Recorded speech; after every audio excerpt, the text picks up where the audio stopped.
Hello, everybody from Cladmart Memorial Speedway. This is Chris Graham. I wanted to give you guys a quick preview of what you're going to be seeing content-wise on the live streams. Here we have the Wayne Lesher ad that's going to run. We also have the 600cc performance ad that is going to run as well.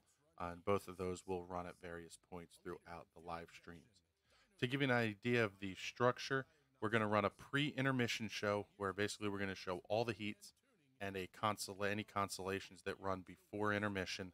They're going to be one individual program because that we're able to kind of keep things moving there. The features are going to have to be run as their own separate streams. The timelines there's just too big of a gap in the timeline windows, and it would really result in a lot of dead airtime. So we want to make sure we're giving the viewers as much bang for their buck, so to speak, at least in terms of their time as possible. To give you a bit of an idea of how everything's going to flow throughout the evening, I will be hosting everything off camera. So I will do a little bit of an intro read, and then I'll throw it over to Barry, and he's going to do his normal public address thing. The reason we're doing that is we want to make sure that we can keep live stream content separate from public address system content. One of the big things here is that 600cc Performance and Wayne Lesher are sponsoring the live stream content, but they are not a track sponsor or a division sponsor.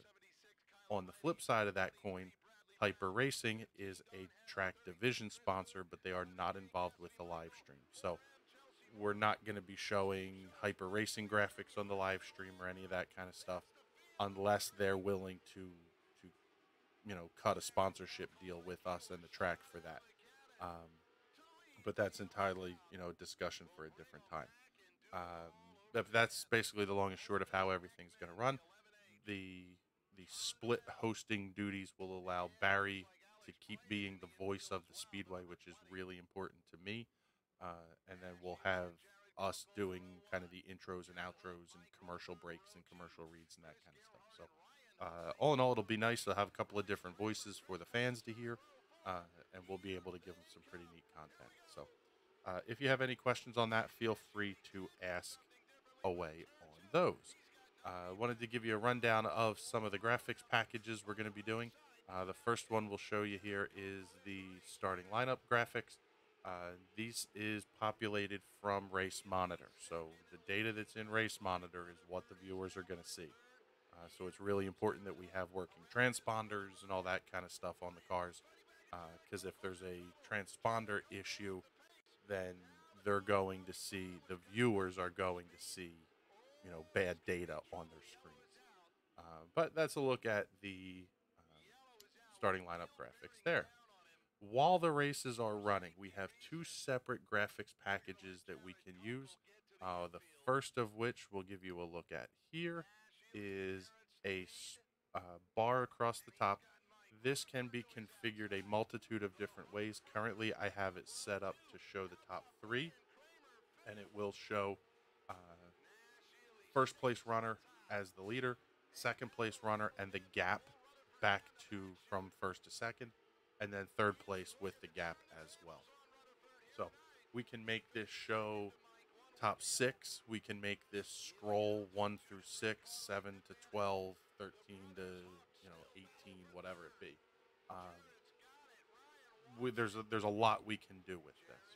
The other thing you'll notice on it does have the Clyde Martin branding, and also the lap counter is there as well. The data that you're seeing on screen is actually it's test data from Race Monitor. So, the names are not accurate or any of that kind of stuff.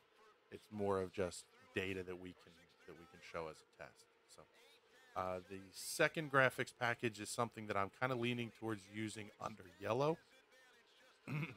And that is a bar down the left-hand side of the screen that will give positions and names of the drivers. We also have the lap counter there as well, and also a race reset at the bottom. The neat thing about this particular piece of graphics is the race reset information does not come from Race Monitor. So I have the ability to change that. We can make that say, thank you for watching. We can put a message in there to follow the track social media pages. There's a lot of different things we can do with that. We can also do kind of a preview of, here's what's coming next week. Here's what the next races are coming tonight, and those types of things as well. So we can show you that one here again, and then we'll bring the other one back up on screen for you as well, just to kind of give you a look at that top bar again as well. The last sets of graphics, these are no longer, all the graphics you'll see from here on out are no longer populated by Race Monitor. They are manual data entry graphics. And in this case, what you'll see, the first one we're going to bring up is our lower third. So, we can show finishing position, name, car number, where they finished. If we do an interview with a car owner, if Keith Gerhardt is singing the national anthem, we can put Keith on camera and show him singing and have his name up there and that kind of stuff. So, as we grow uh, this live show that we're going to put on every week, we can really start to do some neat things with who we talk to, how we talk to them, any special guests that are there at the racetrack. Um, I'll use as an example, if you sell, Hyper Chassis Night and Mike Dicely's there and you want to interview Mike Dicely and say, hey, thanks for coming out and supporting the track, we can put that name up there, and we can change the logos and all that kind of stuff. So there's a lot we can do with these graphics as well. The next graphic I'm going to show you is a bar we have, or a box that comes up on the lower left-hand corner of the screen. This is a really neat information box in that we can show, for example, the USAC Midget Show. We can give information such as date, times, etc. And then as we go through, I can change that to say, what the advanced ticket price is. So Barry's giving all of this information out to the viewer, and we're able to change the graphics as he's talking about things, which will be very neat. So there's that one. And then the last one we have to show you is a 6-line info box. It's a little bit larger, but as you can see, it still allows you to see most of what's going on screen. This one's kind of showing a tonight's action, what's next type of thing. In this case, so you'll see, what's up next, 600 Heat 1, 600 Heat 2, 600 Heat 3, etc. We can change that to include, for example, information on the USAC Midget race. We can include information on Richie Hartman's race, July 6th. There's a lot of different things we can do package-wise with the graphics. Another important thing to know is that we are able to record what's called a clean feed, meaning the graphics are downstream of the recording. So for highlights purposes and all that kind of stuff, you actually won't see any of the graphics on screen, which is also pretty important. That will allow us to do the Hyper Racing branding for the highlights and Viper Chassis branding for the highlights and those sort of things. So yeah, other than that, that's kind of the direction we're going. I'm in the process of building the final top 10 leaderboard as well. So when the race is finished, Race Monitor will actually will give us the data to populate the final top 10 leaderboard as well. We can do top 10s, full field rundowns, any of that kind of stuff. So other than that, if you have any questions, feel free to give me a call. We are here and available.